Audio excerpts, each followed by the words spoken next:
Hey, what's going on? It is Greg O. Gallagher with the Road to Ripped podcast with my man Tom Ness. What's up, Tom? How are you? What's going on? This that gets better and better every episode we do. Every episode because I time my coffee intake at the right amount before the episode. It's very And so I precise nailed here. it Very today. precise. Yeah, and I nailed the coffee. I nailed the coffee to water ratio. The coffee to water ratio was spot on. Was nailed it. Excellent. Christopher Walken. All right. So today, I'm gonna get out of that quickly. I Before think it's good that he came back. I don't think he's been on the podcast in easily like a year. easily a year. Well, you know what? Everyone's been. I think on 3 occasions, people listening to my podcast have told me that I sound like John Malkovich. And I don't see it at all. I I would never. I wouldn't get that, but now I'm gonna like listen with that filter. So it's quite possible that from here on out you're probably gonna sound more like John Malkovich than you did before. You're like John. He's got a cool, distinctive voice. If that guy's talking, you're like, who is this guy? Wow. You want to listen. Yeah, you just want to listen. And you just kind of have like respect, like whoa. But I don't Yeah. feel like I have that same kind of voice. But anyways, let's talk about the title of this episode, which is how to build a lean and powerful lower body. This has been something that I've been very fascinated by because it I kind of have my own definition of what fitness is to me. And I lay that out in Kino Body. That's the brand. That's what it's about, and it's really about building a great-looking physique, and not by bodybuilding standards, which are completely skewed in the mass direction. They overvalue just being huge and just that extremism. But rather, for me, it's just about having that good-looking physique. And if you want a brilliant example, just look at Brad Pitt in the movie Troy. Fight Club, he was on the very, very lean, slim side, and so you wouldn't really note it. You wouldn't really stand out if he was just wearing a T-shirt or whatnot. But in Troy, he had enough muscle and proportion. He had that square upper chest look, round, lean, round sculpted delts, and it just looked incredible. And so that's a kind of the physique that I kind of strive for, and that's one example. I mean, you can be a bit bigger, a bit leaner, but that kind of framework. And I've always found that look to be fascinating.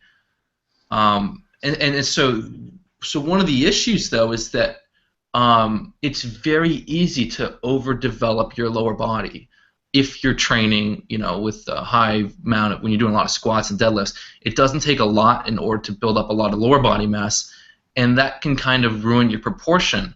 Now, with that said, for functionality and athletic purposes, we want to be powerful. And so it's been my kind of goal to kind of figure out how can I develop the legs to be looking lean and aesthetic, so not overly bulked and chafing, get that kind of sleek lower body look, because if you build too much mass on your legs, they'll look shorter and stumpier.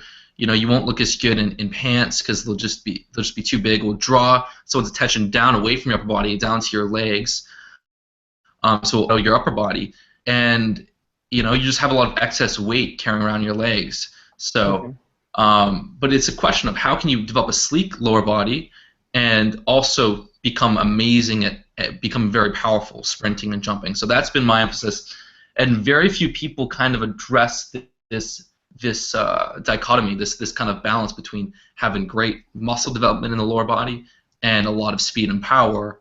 And so that's what we're really going to talk about today: how to strive to hit that balance where you can, sprint faster, jump higher, be more explosive on the field, yet have perfect amount of, perfect leg development. Awesome. Yeah, well, and that's a big thing because a lot of people always address. You see most people focusing on upper body actually in the gym, or at least I do. And like lower body, they only have like a couple tools in their arsenal. But if you overdo it, you create, even if you have like a really slim waist, which is kind of the goal of the Kinobody physique, is to be slim and like muscular and have like an aesthetic, amount of mass to you, not like overly done like a bodybuilder. But the problem is that when people focus too extensively on their legs, and they develop the upper body and a really tight waist, like the Kinobody physique types that you talk about. If they overdo the legs, it creates like a sweep, like in the hips, and it makes you look worse, despite having like a totally chiseled and lean upper body. So it's really important to the things we're going to lay out in this podcast will help you address that, so you don't overbulk your legs, but at the same time you develop a lot of strength and power that translates into athleticism as well. Yeah, exactly, and that's what that sweep is what a lot of people inevitably build, because when they add a lot of size to their legs, from the hip joint to the knee joint, it creates this kind of this sweep, this curvaceous sweep, which is not really that masculine hard look, and that's from excess mass. And in bodybuilding they strive for the sweep, actually. Yeah, and it sucks too, like when it comes to style, because you'll buy pants that have like, you actually have to buy pants that are bigger and like looser on you, so they'll fit around your quad and your thigh. But it just creates like this horrible look. Like my brother's a bodybuilder, and I mean he's just a beast. He has huge legs and everything, but he has to wear like super baggy pants, to get his thigh into them. So I mean, for some people strive for that. Some people want that look, but for people that follow any of the Kinobody philosophies, or that want more of an aesthetic, slim but muscular physique, like like Brad Pitt and Troy, like you were talking about, this is what they're going to want to focus on. So, let's break it down. Do you want to start for like where, let's say like you're a beginner and you want to add mass to get to that level, like you have chicken legs, let's say, because my guys do. What are some of the lifts, or how would you work out to build that initial amount of mass? Not to overdo it, but just to build mass to where you want to be. I mean, there are a couple ways to go about it, but I mean, hands down, the fastest way to put on that lower body mass would be to consistently squat and deadlift and get stronger on those two lifts. If you have undersized legs, if you have skinny, scrawny legs, well, it's because your legs are weak. If you can take your squat from maybe it's 135 pounds to 225 or more, you can't not build a bigger lower body. It will, like, you have no choice but to add muscle. So, and that's the same with any muscle. It's like if you're right now doing 5 reps on squats with 135 and you get up to doing 225 or 250 or 275 or more, your legs will build like clockwork. And that's why in the past few years for me, I've had to actively find ways to be able to get faster and be able to get more explosive without gaining size of my legs, because it's so easy to build leg mass if you're getting stronger. And your legs don't need that much volume, even if you're trying to build them. Like if you do like 2 heavy sets of squats in that like 5 to 8 rep range, that's going to trigger muscle growth if you're getting stronger, if you're adding some weight to the bar consistently. So for someone that's beginner, they could just hit squats and deadlifts and maybe another exercise. See, you got to calibrate it to yourself. Me, I'm very hip dominant, so when I squat, I'm using more glutes and more hamstrings than quads. My body is primed to fire my posterior chain. So I actually don't have to do any hamstring work. I don't have to do like any leg curls. I need to focus more on like leg extensions. I know people are like, leg curls, leg extensions, those aren't functional. Well, if you're doing if you're doing lifts, compound lifts, then it can help fill in the gaps. Meaning, if you're doing squats, then the one area where people hands down lack development is their teardrop muscle, which is it's the muscle on the inner thigh just above the knee. That's what gives your legs good proportion. When people see someone having skinny legs, they look, pretty much right above their knee. That's the part that sticks out if you're wearing shorts or boxers or what have you. And so most people lack development there, and that actually helps stabilize your knee. So for me, if I was trying to pack on muscle, I would do a workout like I would do some heavy squats, and then I would do some deadlifts, maybe some Romanian deadlifts, which are lighter, so I wouldn't have to go heavy again after squats. And then I'd do some leg extensions, and then some calf raises, and my legs would grow like a tree. Someone else that builds their quads very easily, they might want to focus more on the hamstring work. So they might start with squats. They could even do box squats to get more posterior chain involved. Then they might do some deadlifts. Could be stiff-legged deadlifts, Romanian deadlifts, or if they're fresh enough, they could hit some conventional deadlifts. And then they might hit some leg curls and some calf raises. But you only really need to do like 4 lifts in a leg workout. Some squatting, some deadlifting, and then honestly, here's the thing: is some more athletic athlete leg workouts, they actually might do like squats, deadlifts, and like some lunge or step up or that kind of variation, and then but you know what? I find that to be excessive. After you've hit squats and deadlifts, your legs are cooked. I'd much rather see someone chill and kind of get a bit more volume in on a machine. And that's been my approach. I am more pragmatic. I don't put machines or any sort of tool into a box and call it unfunctional or bad. Everything's a tool.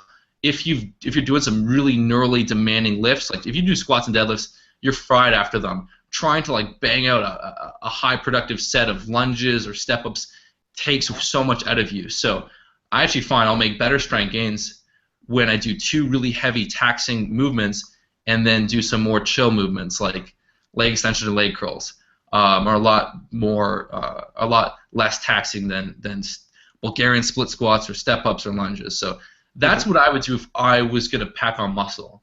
Well, and that just comes down to having an appropriate mix of heavy compound lifts with, the more, supplemental isolation lifts. I mean, it's the same reason you do, like lateral raises, like lateral dumbbell raises in the same workout that you do, standing shoulder press. Yeah. No, So, exactly. I mean, they all fit in the plan. It's just like those two. Like if you squat and then you deadlift, like usually with my leg workout, I work legs once a week because I'm at the point where I just want to maintain right now, which I guess could be the next topic. But I start with heavy squats and heavy deadlifts, and after that, like I am cooked, So it's not like you need more compound. Like from there, it's just a couple isolation exercises. Like I do calf raises and then leg extensions. Yeah. And I find it's absolutely perfect for maintaining the mass that I want without gaining more. That is. No, that's exactly right. And I mean, another option if you don't have leg extensions at your gym, maybe you're working at home, or if you have knee issues and you find leg extensions hurt your knees, well, you can do a front foot elevated split squat, which is great as well at targeting the VMO, the vastus medialis, just above the knee, which is a really important area to build. And so, I mean, once you have that adequate leg size, like for me, I have tons of mass, in my in my hamstrings because those just grow like crazy, and so I get this. So if I keep building my legs, I'll get this chafe where my inner hamstrings will rub, and that's definitely not desirable for me. So pretty much my upper half of my thighs grow so easily. So I like to switch gears, and I'll work with clients and people like this as well. And I just put a workout in my superhero bulking course, for people that want to build power and speed, and create more development in their lower thigh and calves without adding a lot of mass. I create a bonus workout for that. But so what I'll have people do is, if they were like instead of doing squats and instead of doing squats, I'll have them do sort of like an explosive movement, and really low reps. So instead of doing like 5 to 8 reps of squats, you could do like a single leg squat, or you can even do a squat, but just do 2 reps. But do a weight you can do for like 6 to 8 reps. If you do 2 reps with a weight that's a bit lighter, and you explode up as fast as possible, well, you'll build that speed and power, but you won't trigger hypertrophy. So very like minimal muscle growth will happen. You're training your nervous system to become more efficient. So imagine like you can do 250-pound squat for 2 reps. And imagine you just do 200 pounds. Well, you can really explode up on those 200 pounds. You're generating maximum power, and that's going to train your ability. That's going to carry over to sprinting and jumping. So for me in my leg workout, I'll do like a pistol squat weighted, and I'll just do like 1 or 2 reps per leg, and I'll come up as fast as possible, and I'll stop well before fatigue sets in, and so I'm training my neural strength. So when you do a set for 1 to 3 reps, you're not really causing any muscle growth to happen. You can, but it's very minimal. What you're doing is you're training your inter and intramuscular coordination. So your ability to send nerve impulses to your muscle fibers are improved. So instead of adding muscle, you're making the muscle you have right now more powerful. Yeah, makes sense. And so if you, going back to the whole beginner thing too, if you do want to add mass, how many days a week should you train legs? Like what's your lifting frequency for beginners that want to add mass? I mean, you can add muscle training legs once a week as long as you're making gains on the bar, like adding weight. I mean, that will work. Some people prefer twice a week. That will definitely, you'll build faster if you're training your legs twice a week. Because like my routines are definitely more upper body focused, I think most people can make good gains training legs once a week. But if you're one of those people that struggle to build muscle on the legs, you should probably train them twice a week. And then the other option would be, which works well, if you just want to focus on 1 or 2 leg movements and get really strong at them, would be to do like an A-B split. So you're training every other day, alternating between a workout A and a workout B, and that means you're hitting your legs every 4 days or so, which also works really, really well. And so the way that could work is you could either do upper body on 1 day, and then lower body on another day, and alternate between upper body, lower body 3 days a week. But what I would do is I would do like chest, shoulders, triceps on 1 day, and then the other day I do back, biceps, and legs. So the back, biceps, legs day could be, some weighted pull-ups, some curls, and then you could do like 2 leg lifts. You could do some, pistol squats and maybe some deadlifts. And that way you're doing a bit less leg work, but you're gonna get so strong in those movements because you're training them basically every 4 days. So you're gonna be constantly PRing, and if you're taking your strength to a whole new level, you're gonna add some good muscle. So I mean, you could do like there are different ways to go about it, but I think most people can make good gains. I mean, what I would do if someone would want to build leg mass, but really want to focus on upper body, is I'd do upper body, Monday, Friday, do a really good leg workout on Wednesday, and then Saturday maybe go and do some sprints and jumps. And so you're kind of learning how to utilize that strength and muscle you're building. Yeah, that's really cool. And so that brings up another point then. We'll talk about maintenance in just a minute. So like if you're at the size that you want, how you maintain that. But how do you mix in the athletic work that you do? Because like if anybody looks at your Instagram or Kinobody or anything, I mean you're like really working on your box jumps right now. You're the single leg squats. I mean some pretty interesting movements that not a lot of people do at their gyms currently, I think. So how do you work in the actual like weight training versus the the athletic training? Yeah, good point. I mean, just recently I've hit like a 33-inch straight leg box jump. So that's when you're jumping onto a 33-inch box and landing with straight legs. It's essentially a 33-inch vertical. So I put that on Instagram. People are like, "Holy crap, were you levitating?" Because you also slowed the video down, so it actually looked like you levitated up to the box. That's true. I slowed it down so you could see the full effect. Someone accused me of filming the video, jumping off the box and reversing it. I'm like, no, but whatever. I'm flattered if they thought that. Yeah, it's a compliment. Yeah, it's a compliment. But so I mean, so as far as like, if someone wants to become more powerful, like the lifts I would for sure recommend are pistol squats. I just built up like a 90-pound weighted pistol squat, which is essentially the same leg strength as being able to squat double body weight because I'm less than 180. But don't worry about that right now. But yeah, I recommend like pistol squats, either like sumo deadlifts or power cleans. Sumo deadlifts will build more muscle. Power cleans will build more like explosiveness, and also build the traps. Barry Ross, one of the top sprint coaches, he finds sumo deadlifts to carry over very well with sprinting. So like weighted pistol squats or like a single leg squat, sumo deadlifts or or power cleans, and then then I would suggest like some jumping movement, like box jumps, either jumping onto a box or just doing explosive vertical. And those are the ones that really carry over to improving your power production, Mm-hmm. jumping, sprinting, and then so a workout for that could just be like as simple as doing some single leg squats for like 1 to 2 reps, come up as fast as possible, then alternating that with some box jumps, then going and jumping up onto a box and doing like 3 reps of that. So doing like maybe 1 to 2 reps of single leg squats, exploding up with a good weight, and then resting 30 seconds or so, and then jumping up onto a box 3 times, and then taking 3 minutes rest. So Mm-hmm. you're doing very low work. You're only doing a few reps, but all those reps are going to be so powerful. If you do more reps, your power is going to decline. That will greatly improve your CNS, central nervous system, Mm-hmm. functioning, and that works really well. Then after that, you could do like some deadlift variation or power clean, something to kind of work on that posterior chain and build power. And then you could do like an exercise for your VMO, vastus medialis, some front foot elevated split squats or some leg extensions, and then finish off with some calf raises to build enough mass on the calves. Awesome. Sounds good. So now, what about if you have the so let's say that you're past like the newbie gains point, you've built up adequate leg size and you just want to maintain it. I mean, do you still keep focusing on getting stronger on like the heavy compound lifts, like squat and deadlift, or how does your workout change when you shift from muscle maintenance, from adding mass to muscle maintenance? Yeah, so that workout I just described,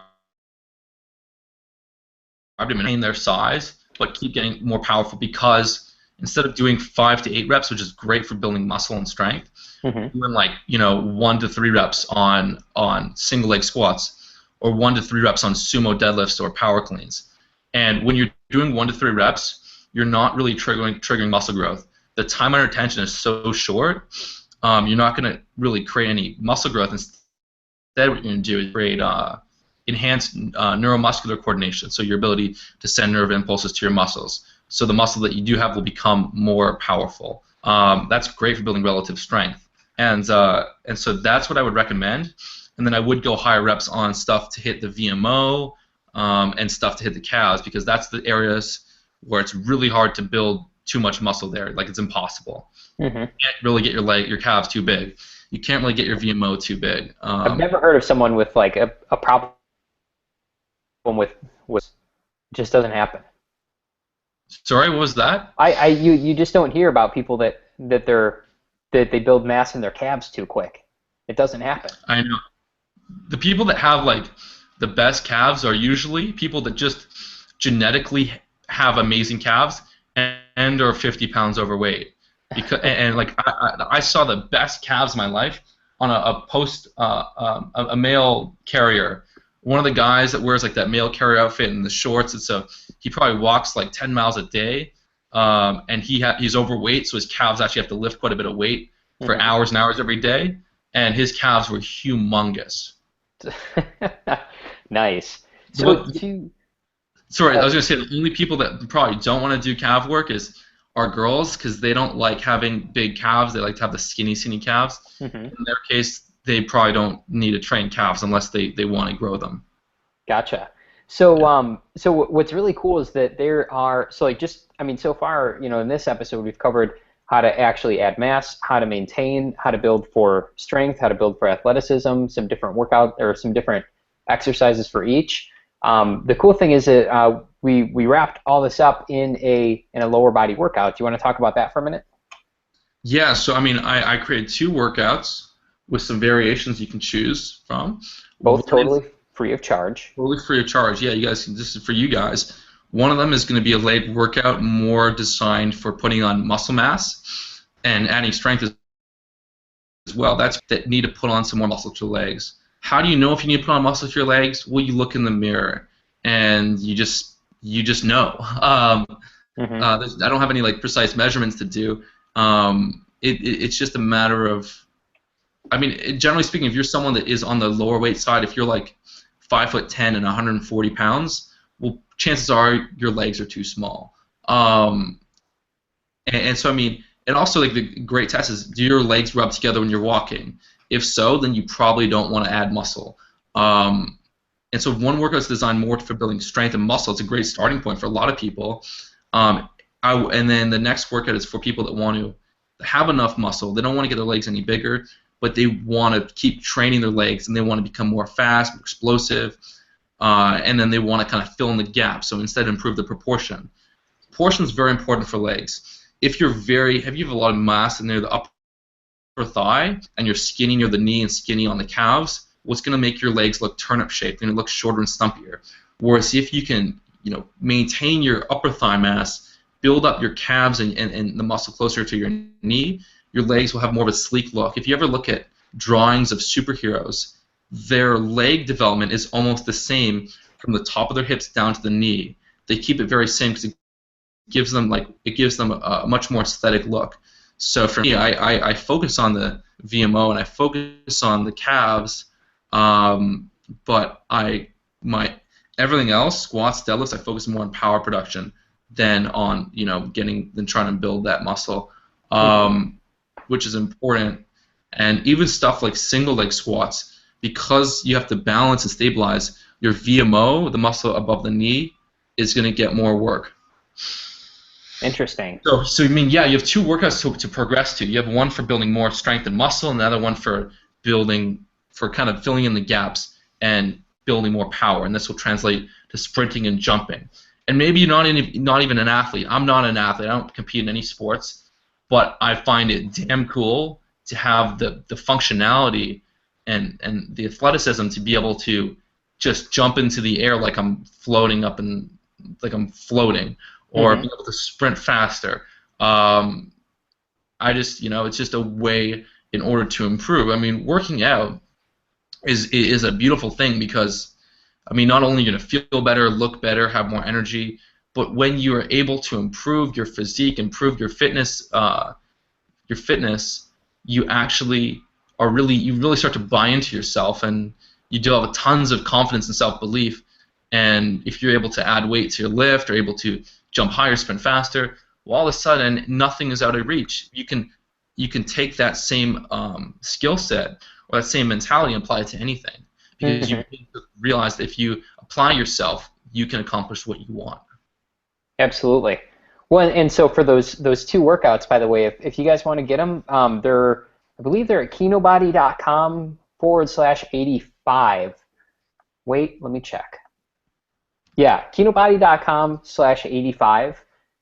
So you guys can go and download them there. But yeah, I mean, there's with Lowerbody, there's so many different angles that we could dive into. That kind of wraps up for this call, though, because we've covered what we set out to do. Clearly, there are a few more things that we could flesh out, but we should probably save those for other calls because each one is like a whole other conversation. Yeah, well, I guess the last thing I'll say is as far as the key lifts are for someone that wants to pack on muscle size, your key lifts will be squats and deadlifts, getting those stronger in that 5 rep range. That's what you should focus on. When you want to focus more on power and keeping your legs lean and powerful, then what you want to do, the 2 lifts I really recommend are weighted pistol squats, getting stronger on those. I built up to a 90-pound pistol squat. I want to go up to 100 pounds. And that could just be for 1 to 3 reps. Try and get stronger at pistol squats in the 1 to 3 rep range. And your legs will be so powerful, but you won't get them any bigger. And the other one is, instead of doing deadlifts, I would recommend doing power cleans. If you can get someone to teach you proper technique, well, power cleans are so strongly correlated to jumping power and sprinting speed. So the more weight you can pistol squat and the more weight you can power clean, literally the higher you can jump, the faster you can sprint, hands down. So depending on if you need to pack on overall size, squats and deads are your main lifts. If you want to get a lean and powerful lower body, weighted pistol squats and power cleans are just unbelievable. I could write a course on how to sprint faster and jump higher, which would probably be better than 95% of the stuff out there, because I tried 95% of the stuff out there. Because for a long period of time, I was so dead set on being able to sprint fast and jump high. It was just something I was fascinated with. And every single routine I did didn't work. I plateaued I never even saw any gains. Sometimes I would regress, and it's because they missed the point. There was only one routine that actually helped me, and it was because it was teaching the technique of jumping. But as far as the workouts to build power and to build jumping and sprinting, none of them worked. And I figured it out. If you want to be able to jump faster, sprint higher, do sets of 1 to 3 reps. Get stronger on pistol squats. Get stronger on power cleans. Practice jumps, but practice jumps for 1 to 3 reps. Once you're doing more than that, once you're just working your conditioning, you're working on endurance and recovery, and that is going to hamper your sprinting and jumping. The better of an endurance athlete you are, or the better stamina you have, the more burpees you can do in 10 minutes or what have you, the better your CrossFit time, the worse your jumping is. Those are all counterproductive. So if you can run like a 5-minute, sub 5-minute mile, chances are that's going to come at the detriment of your ability to sprint fast and jump high. It's the difference between fast twitch and slow twitch muscle fibers. When you're training to jump fast, sprint high, you want to train when you are at your body's function at its highest capacity. So yeah, anyways, guys, go to ketovite.com/85, and if you want to do that one workout for building a lean and powerful lower body, we'll test your vertical jump right now. See how high you can get. Do the workout for, I would say, a month, and then test it. And I guarantee you're going to be, have 2 inches on your vertical, which is a lot in a month. Mm-hmm. Good stuff. Yeah, so ketovite.com/85. Go there, get the workouts. Follow them. You'll definitely start making gains either in as far as strength gains or in gains athleticism wise. So check them out. All right, guys. Thanks for listening. Take care. Bye-bye.